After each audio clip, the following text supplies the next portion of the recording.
Part 1. You will hear a conversation between a student and a job advisor.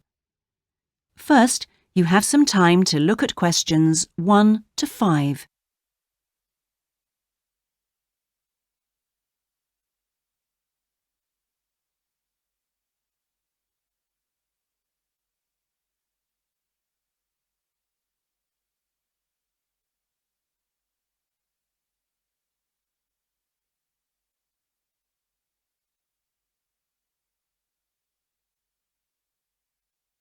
Listen carefully and answer questions 1 to 5. Good morning.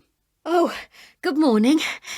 Is this, room number 26? Yes, that's right. So, is this the Student Job Centre? It certainly is. How can I help you?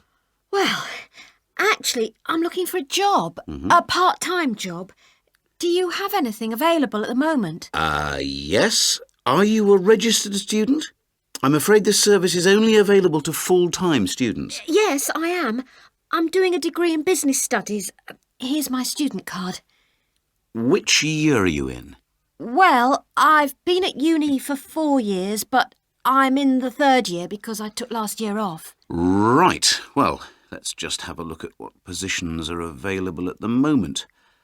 There's a job working at the reception desk at the sports centre for 3 evenings a week. That's Wednesdays, Thursdays and Fridays. Oh, that sounds like fun, but unfortunately I have evening lectures, so that's not possible, I'm afraid. Is there anything during the day? OK, that's no good then. What about cleaning? There's a position for a cleaner at the childcare centre. Right. But you'd need to be there at 6 a.m. Does that appeal? 6 o'clock in the morning? Oh, that's far too early for me, I'm afraid. I'd never make it that early in the morning. Well, there was a position going in the computer lab for 3 days a week that might be OK. Here it is. No, it's in the library, not the lab. Clerical assistant required. I think it mostly involves putting the books back on the shelves. Oh, no, hang on. It's for Wednesday and Friday evenings again. No, I can't manage that because of the lectures. OK, I'm getting the idea. Look, I'll just get a few details from you anyway, and then we can check through the list and see what comes up. Before you hear the rest of the conversation, you have some time to look at questions 6 to 10.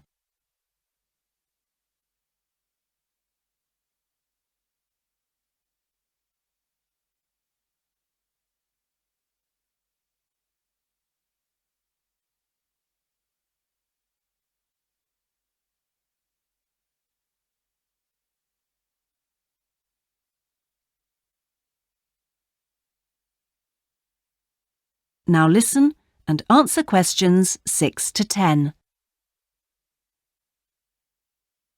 We'll fill in the personal details on this application form first, if that's OK. Yeah, that's fine. Now, what's your name again? Anita Newman. That's Newman. And your address, Anita? I'm in one of the halls of residence for postgraduate students. You know, International House. OK, that's easy. What's your room number there? Room B569. No, sorry, B659. I always get that wrong. I haven't been living there very long. Do you have any other skills? Typing, languages, that sort of thing? Well, I speak some Japanese. Right, I'll make a note of that. Now, let's see what else is available. What do you think of administrative work? There's a position for an office assistant at the English Language Centre. That sounds interesting. It's for 3 days a week, Monday, Friday and Saturday mornings. Interested? I was hoping to have Saturdays free, but I need the work, so... Can you tell me what the job involves? Yep, sure. It says here that you'll be required to deal with student inquiries and answer the phone. I'm sure I can handle all that without a problem. Great.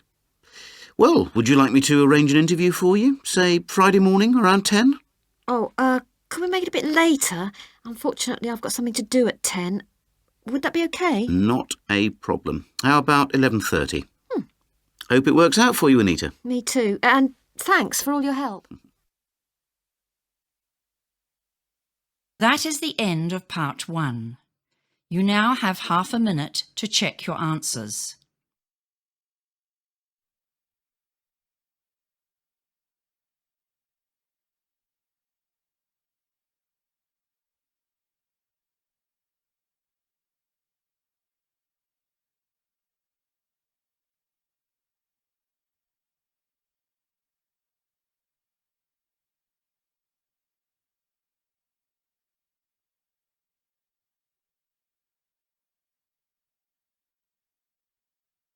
Now turn to part 2. Part 2. You will hear a talk given by a group offering a walking holiday to raise money for charity. First, you have some time to look at questions 11 to 16.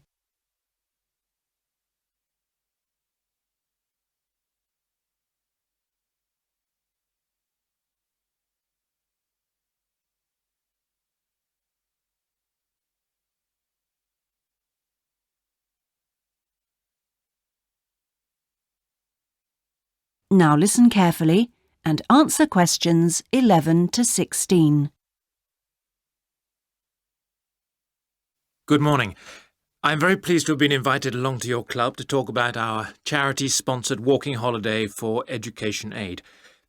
I'll start by giving you a brief overview of what it entails. First of all, let me explain what we mean by sponsored here. This is where people promise to donate money to the charity if you achieve your goal, in this case to walk a certain number of miles. Basically, we are organising a 10-day holiday from the 6th to the 16th of November, with 8 days actual walking, trekking in the Samira Mountains. Let's have a look at some of the details. We require you to raise sponsorship money of at least $3,200, paying $250 of it up front as a deposit, and the rest in stages throughout the year. Out of this, about 35% will go on your expenses, and that leaves 65% guaranteed to go to the charity. Which brings me to the most important part. This trek is being specifically organised to help education in the Samira region.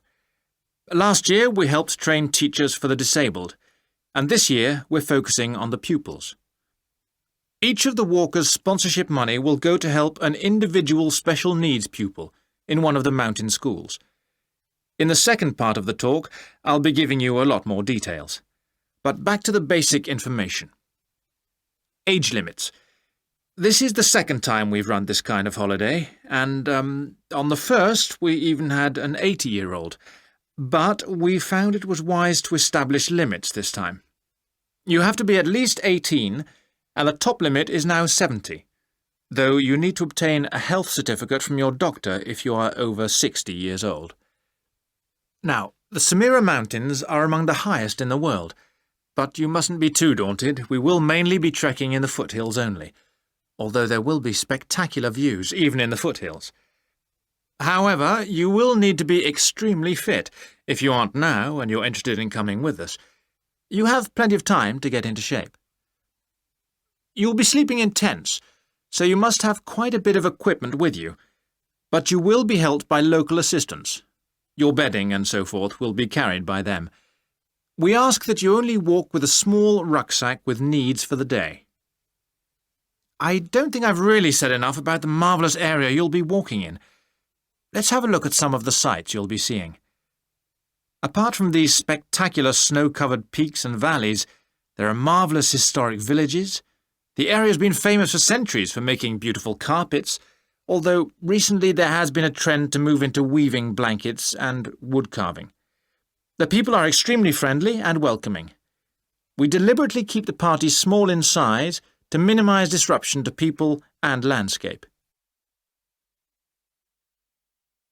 Before you hear the rest of the talk, you have some time to look at questions 17 to 20.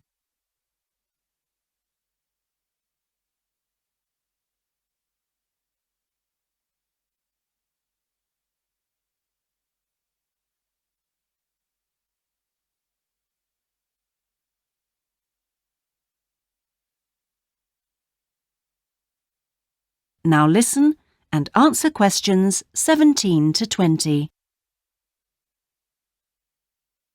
I hope that there are still some people interested. I will be distributing leaflets at the end where you can find out more information. But just for the moment, I'll outline the itinerary, the main high points of the holiday. Obviously, you'll start by flying out to Kishba, the capital city, on day 1. After a couple of days to acclimatise yourself, you'll start the trek on day 3, walking through the enormous Katiba forest, which will take the whole of the day. Day 4 takes us higher up, going through the foothills, past a number of villages, and visiting a school for the disabled in Sohan.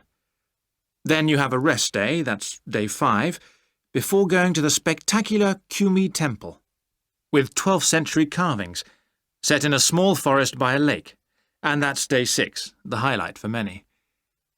We stay near there for day 7, because then comes the hardest day, walking through very mountainous country, but culminating in a swim in the Pate Falls. This is the highest waterfall in the region. Day 9 is much easier, with part of the day spent in a village where they make some of the gorgeous red blankets. Then back down to Kishba and the journey home. So, you can see it's a pretty packed timetable. That is the end of part 2. You now have half a minute to check your answers.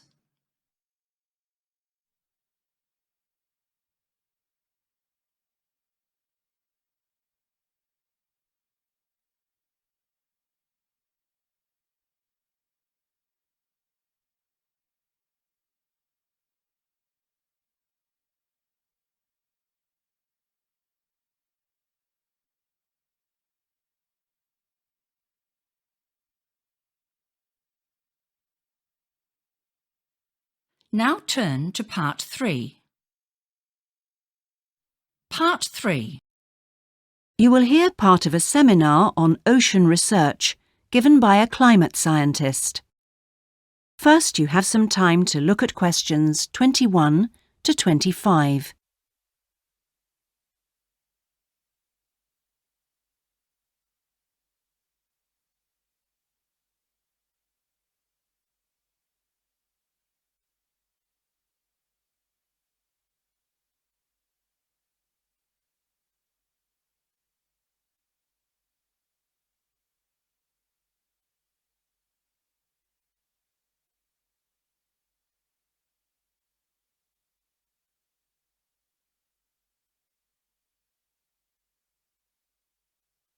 Now listen carefully and answer questions 21 to 25. Thanks to all of you for coming along today to hear about how the Robotic Float project is helping with ocean research. Well, first of all, we'll look at what a robotic float does and its use. So let's start with the device itself. It looks a bit like a cigar, and it's about 1.5 meters long. More importantly, it's full of equipment that's designed to collect data.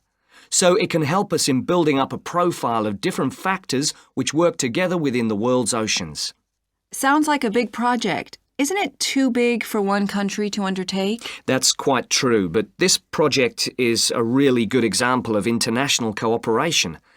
Over the last 5 years, scientists from 13 countries have been taking part in the project and launching floats in their area of ocean control. And next year, this number will rise to 14 when Indonesia joins the project. That's impressive. But let's move on to how floats work. The operational cycle goes like this. Each of the floats is dropped in the ocean from a boat at a set point and activated from a satellite. Then the float immediately sinks about 2,000 meters. That's 2 whole kilometers down in the water. It stays at this depth for about 10 days and is carried around by the currents which operate in the ocean at this level. During this time, it's possible for it to cover quite large distances, but the average is 50 kilometers. So, what is it actually recording? Well, at this stage, nothing. But as it rises to the surface, it collects all sorts of data. Most importantly, variations in salinity, that's salt levels, and the changes in temperature, a bit like underwater weather balloons. Then, when it gets back to the surface, all the data it's collected is beamed up to the satellite. After about 5 hours on the surface, the float automatically sinks, beginning the whole process again. What happens to the data? Well, the information is transferred direct to onshore meteorological stations, like our one in Hobart, and within 4 hours the findings can be on computers, and they can be mapped and analysed. Before you hear the rest of the seminar, you have some time to look at questions 26 to 30.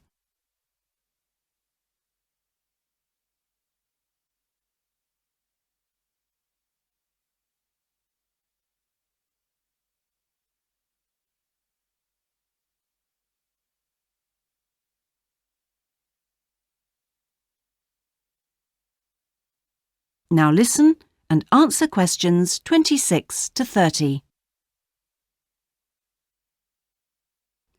You say you're building models of the world's ocean systems, but how are they going to be used? And more importantly, when? Some of the data has already helped in completing projects. For example, our understanding of the underlying causes of El Niño events is being confirmed by float data.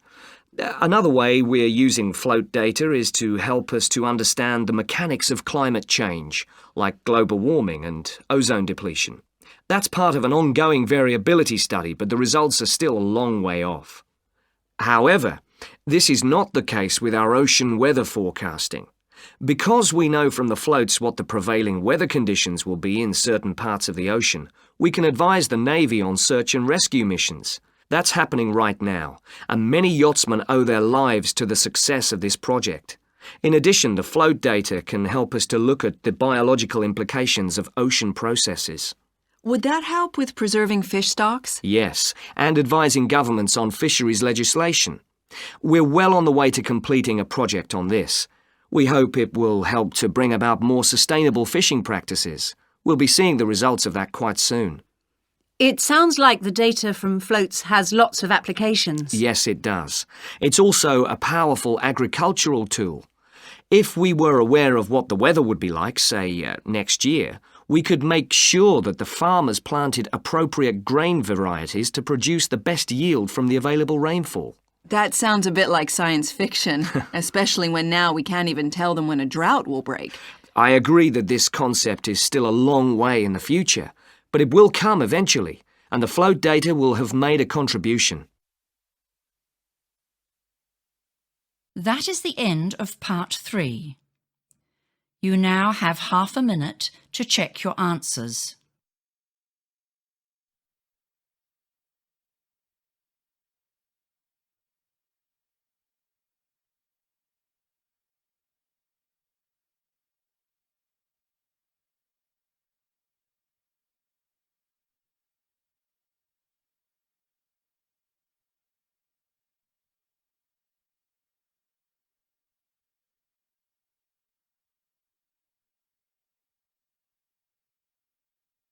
Now turn to part 4. Part 4. You will hear part of a lecture about hotels and the tourist industry. First, you have some time to look at questions 31 to 40.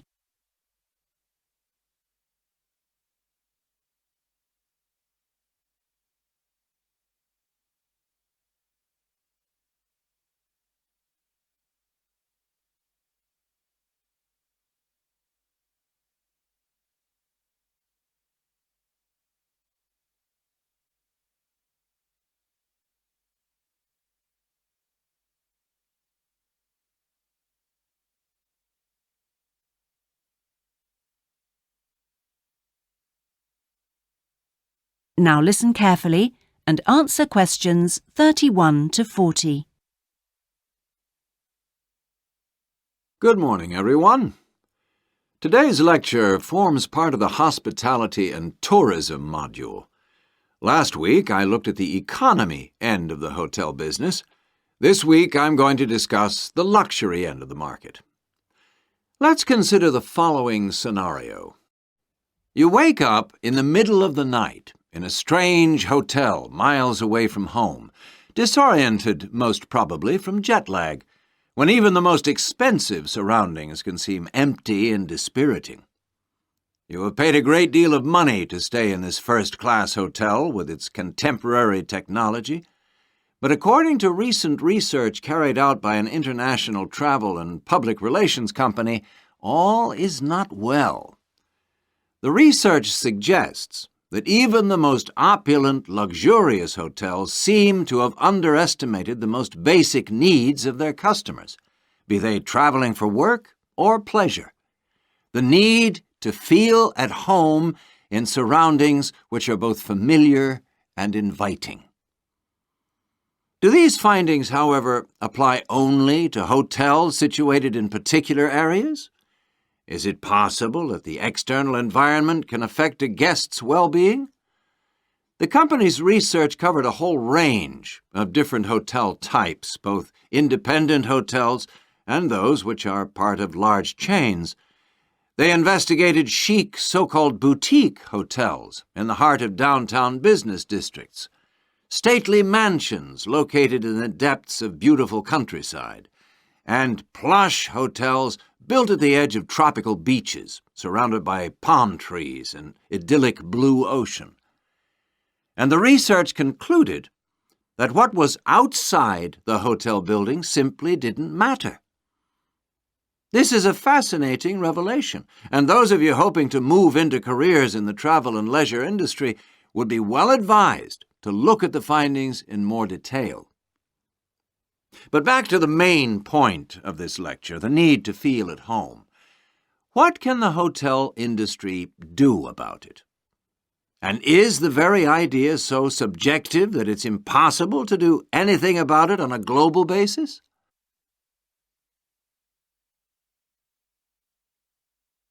However, nothing stands still in this world. One company has come up with the slogan, "Take your home with you," and aims to provide clients with luxury serviced apartments. Those in the business travel industry maintain that these serviced apartments dispense with all the unwanted and expensive hotel services that business travelers don't want, while maximizing the facilities they do want. For example, not only sleeping and living accommodation, but also a sleek modern kitchen that allows guests to cook and entertain, if they wish, at no additional cost. The attractions of such facilities are obvious, and it'll be interesting to see whether the company manages to establish a trend all over the world and make a lasting impact on the luxury accommodation market. Now, finally, I want to consider the psychology underpinning the traditional holiday hotel industry. As a hotelier, how do you go about attracting people to give up the security of their own home and entrust themselves to staying in a completely strange place and sleeping in an unfamiliar bed? Firstly, hotels exploit people's need to escape the predictability of their everyday lives. For a few days, people can pretend they are free of responsibilities and can indulge themselves. Secondly, there is something very powerful in our need to be pampered and looked after. It's almost as if we returned to being a baby when everything was done for us and we felt safe and secure. And not far removed from this is the pleasure in being spoilt and given little treats, like the minuscule bottles of shampoo and tiny bars of soap, the chocolate on your pillow at night. And we actually forget that we are paying for it all. Next week, I'm going to look at eco-hotels, a fairly new phenomenon, but increasingly popular, particularly... That is the end of part 4. You now have half a minute to check your answers.